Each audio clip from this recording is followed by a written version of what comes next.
Picture this. You're 18 years old, standing in a sterile hospital room. The doctor smiles reassuringly as he explains you're here for a simple appendectomy. You trust him completely. But when you wake up from surgery, something else has been taken from you forever. Something you didn't even know was at risk. Your ability to have children has been stolen, and it was completely legal. This isn't fiction. This happened to over 65,000 Americans between 1907 and 1963. And the most disturbing part, the people who did this believed they were saving humanity itself. I'm talking about America's forced sterilization program, one of the darkest chapters in our nation's history that most people have never heard of. And I guarantee that by the end of this video, you'll understand why this story was buried so deep that it's barely mentioned in history books. In the early 1900s, America was experiencing rapid change. Waves of immigrants were arriving from Southern and Eastern Europe. Industrial cities were overcrowded. Mental hospitals were overflowing. Crime rates seemed to be rising. And into this chaos stepped a group of scientists, doctors, and politicians who believed they had found the perfect solution to society's problems. They called it eugenics, the science of improving the human race through selective breeding. It sounds like something out of a dystopian novel, but this was considered cutting-edge science at the time. Universities taught it, the wealthy funded it, and 32 states passed laws making it legal to forcibly sterilize citizens deemed unfit to reproduce. The eugenics movement wasn't born in Nazi Germany, as many people assume. It was born right here in America, pioneered by some of our most respected institutions. Harvard, Stanford, and the Carnegie Foundation all supported eugenic research. The Rockefeller Foundation funded it internationally. This wasn't fringe science. This was mainstream academia embracing the idea that some human beings were simply worth more than others. But who decided who was unfit? And how did a movement that promised to create a perfect society end up destroying so many lives? The answers will disturb you more than you can imagine. The story really begins with a man named Harry Laughlin, the director of the Eugenics Record Office in Cold Spring Harbor, New York. Laughlin was brilliant, charismatic, and absolutely convinced that America was facing genetic catastrophe. He looked at poverty, crime, and mental illness not as complex social problems, but as hereditary defects that could be eliminated through selective breeding. Laughlin and his colleagues developed what they called pedigree studies, elaborate family trees designed to track the inheritance of supposedly inferior traits. They studied families like the Kallikaks and the Dukes, claiming to prove that criminality, poverty, and feeble-mindedness were passed down through generations like brown eyes or curly hair. But here's where the story gets truly sinister. The definition of unfit expanded far beyond what you might expect. Yes, it included people with severe intellectual disabilities, but it also included anyone deemed sexually immoral, which often meant unmarried mothers. It included epileptics, alcoholics, and people with depression. It included criminals, but also people who were simply poor and couldn't care for their families. Most shocking of all, it included entire ethnic groups. Eugenic researchers claimed that Italians were naturally criminal, that Eastern Europeans were intellectually inferior, and that mixing races would lead to the mongrelization of America. Immigration restrictions passed in the 1920s were directly influenced by eugenic pseudoscience. The first state to pass a forced sterilization law was Indiana in 1907, but it was California that truly perfected the system. Between 1909 and 1963, California sterilized over 20,000 people, one-third of all sterilizations in America. The state built an entire bureaucracy around identifying and sterilizing the unfit. Let me tell you about one case that haunts me. Her name was Carrie Buck, and her story reached the Supreme Court in 1927. Carrie was 17 when she was raped by the nephew of her foster parents. When she became pregnant, her foster family had her committed to the Virginia colony for epileptics and feeble-minded, claiming she was sexually promiscuous and mentally deficient. The truth was devastating. In its simplicity, Carrie was neither mentally ill nor intellectually disabled. She was an inconvenient victim whose pregnancy embarrassed her foster family. But the state wanted to use her case to test their sterilization law. So they claimed that Carrie, her mother, and even her infant daughter were all feeble-minded. 3 generations of defective genetics that needed to be stopped.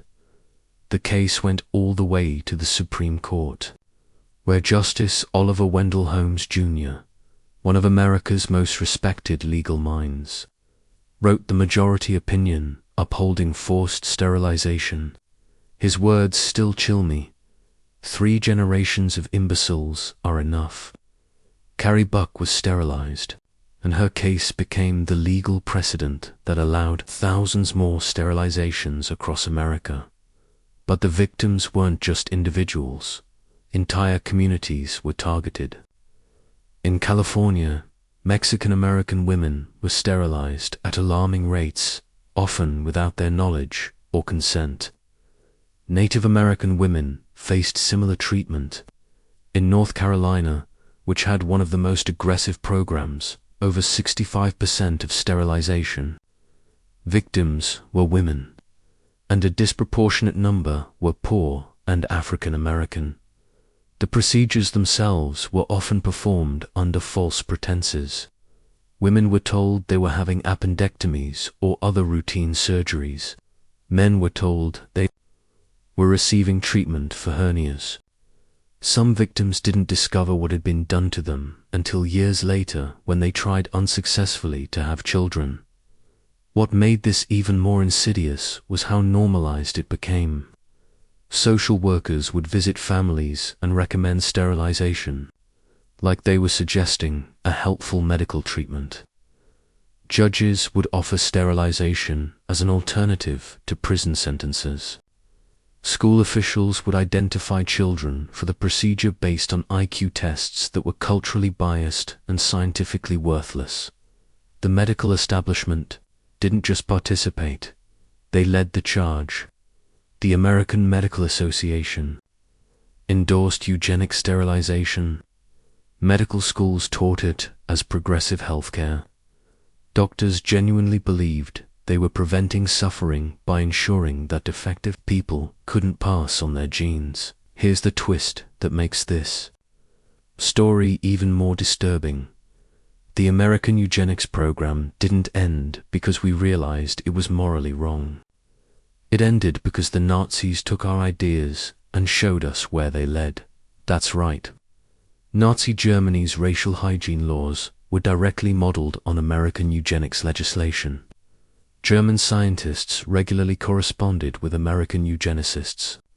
Harry Laughlin received an honorary degree from the Paul University of Heidelberg in 1936 for his contributions to racial science. The Nuremberg laws that stripped Jews of their citizenship were partly inspired by American immigration restrictions based on eugenic principles. When American soldiers liberated Nazi concentration camps and saw the horrific results of racial science taken to its logical conclusion, the eugenics movement suddenly became toxic. Not because the science was wrong, which it was, but because it had become associated with our enemies. But here's what really keeps me awake at night. Many of the American eugenicists never admitted they were wrong. They simply rebranded their work as genetics and population control. Some of the same organizations that promoted forced sterilization in America went on to fund population control programs in developing countries, still convinced that some people shouldn't be allowed to reproduce, and the legal precedent set by Buck v. Bell. It was never explicitly overturned by the Supreme Court. The decision still stands today as a reminder of how quickly scientific authority can be used to justify the unthinkable. Even more disturbing is how long this continued. California didn't officially end its sterilization program until 1963.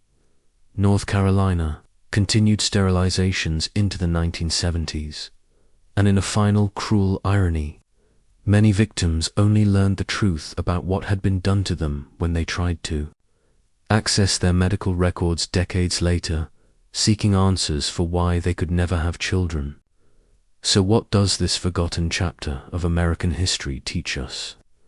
I think it reveals something profoundly unsettling about human nature and the seductive power of scientific authority. The people who designed and implemented America's sterilization program weren't monsters hiding in shadows. They were respected doctors, distinguished scientists, progressive reformers, and Supreme Court justices. They genuinely believed they were making the world better. They had data, charts, and peer-reviewed studies to support their actions. They had the best of intentions. And that's exactly what makes this story so terrifying. It shows us how easily we can convince ourselves that our prejudices are scientific facts.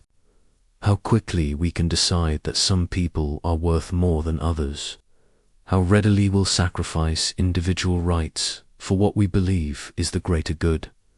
The victims of America's eugenics program were denied one of the most fundamental human experiences, the right to decide whether to have children. But they were also denied something even more basic, the right to be seen as fully human, deserving of dignity and respect regardless of their abilities, background, or circumstances. Today, we have new technologies that raise similar questions.